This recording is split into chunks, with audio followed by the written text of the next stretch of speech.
हनुमान बेनीवाल के अरमानों पर क्या रविंद्र सिंह भाटी ने क्या पानी फेर दिया, ये मैं इसलिए कह रहा हूं। रिसेंटली आपने देखा होगा कि राजस्थान की विधानसभा चल रही है, दूसरी ओर आपने देखा होगा बाड़मेर दौरे पर आए थे हनुमान बेनीवाल। परंतु हनुमान बेनीवाल की पार्टी 2024 के अंदर बाड़मेर के अंदर हरीश चौधरी ने किस तरह क्रेज कर दी है वो आप सभी को पता है, क्योंकि बाड़मेर के अंदर आरएलपी का मतलब था उम्मीदवार राम बेनीवाल 2 बार विधानसभा का चुनाव लड़े, एक बार तो कुछ ही वोटों से रह गए थे, परंतु दूसरी बार है वो आपने देखा होगा कि 2024 के अंदर हरीश चौधरी की एक बड़ी कूटनीति कह दीजिए, राजनीति के अंदर बड़ी चाल कह दीजिए, उसको लेकर आरएलपी पार्टी को कहीं कहीं क्रेज करने का काम कर दिया और उसके बाद में आरएलपी पार्टी बाड़मेर से खत्म होती हुई नजर आई। दूसरी ओर बाड़मेर की राजनीति, राजस्थान की राजनीति के अंदर रविंद्र सिंह भाटी का जो वर्चस्व बढ़ता हुआ नजर आ रहा है, उस बात से आप अंदाजा लगा सकते हो कि देश के किसी भी कोने के अंदर जाते हैं तो रविंद्र सिंह भाटी के लिए किस तरह स्वागत किया जाता है,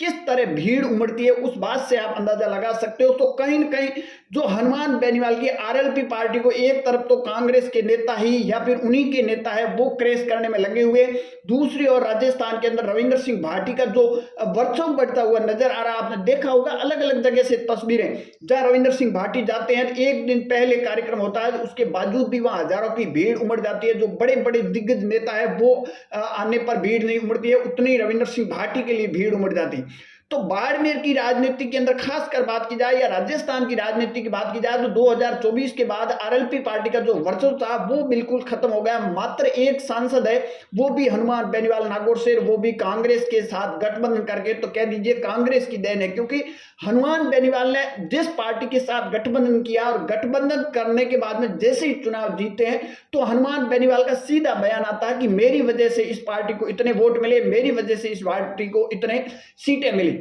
परंतु इस बार गोविंद सिंह डोटासरा ने भी उल्टी चाल खेल दी और गोविंद सिंह डोटासरा ने कहा कि आप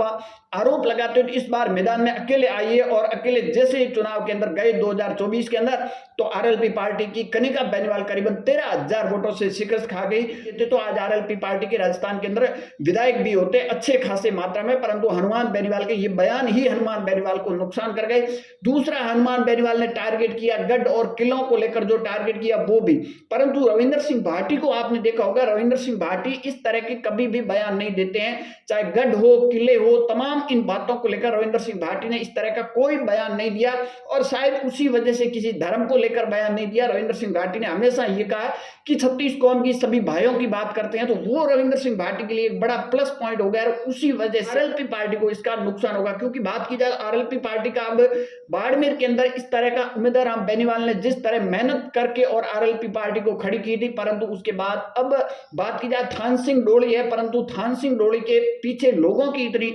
भीड़ नहीं उमड़ सकती है, इतना स्कोप नहीं है थान सिंह डोली के पास जो पार्टी को दोबारा खड़ा कर सके। और हनुमान बेनीवाल ने यहाँ कहा कि मैं पार्टी का विस्तार करूंगा, सब कुछ करूंगा, परंतु आरएलपी पार्टी के अरमानों पर कहीं कहीं बाड़मेर की खासकर राजनीतिक बात की जाए तो पहले हरीश चौधरी ने उम्मीदवार राम बेनीवाल को तोड़कर और अरमानों पर पानी फेर दिया,